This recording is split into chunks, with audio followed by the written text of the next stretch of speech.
جو پیر مولوی جہاد کی بات نہیں کرتا، میں اعلان بات کر رہا ہوں۔ ان ویڈیوز دیکھنے کے بعد جو ابھی بھی پیر مولوی زپ لگا کر بیٹھا ہوا ہے، حکمرانوں کو یہ للکار کرنے کہہ رہا ہے اٹھو بھائی بیت المقدس کی آزادی کے لیے چلے، اور نہ اسٹیبلشمنٹ کو کہہ رہا ہے کہ اٹھ بھائی کھڑا ہو، صلاح الدین ایوبی کے سامنے اگر تو نے قیامت کو کھڑے ہونا ہے تو آج فلسطین کی آزادی کے لیے کھڑا ہو، آپ میں ٹینک چلاؤ، اپنی فوج کو بھیجو۔ اگر جو پیر مولوی یہ بات نہیں کر رہا ہو تو پھر یاد رکھیے اس سے بڑا کائنات میں ذلیل آدمی کوئی نہیں ہے،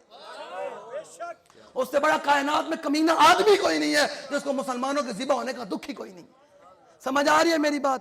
ایسے پیر کا کوئی مرید ہے تو اس پیر کو جا کر کہے پیر تیری بیعت اس واسطے کی تھی تو حدود دین واسطے کھڑا ہوئے گا، تو فلسطین بچے واسطے نہیں کھڑا ہے، تیری بیعت ہے تیرے منہ ہے، کام کر اپنا۔ ہم پیر اس کو مانیں گے، مولوی اس کو مانیں گے، عالم اس کو مانیں گے، شیخ الحدیث اس کو مانیں گے جو اس وقت امت کو جہاد کی بات کرے گا،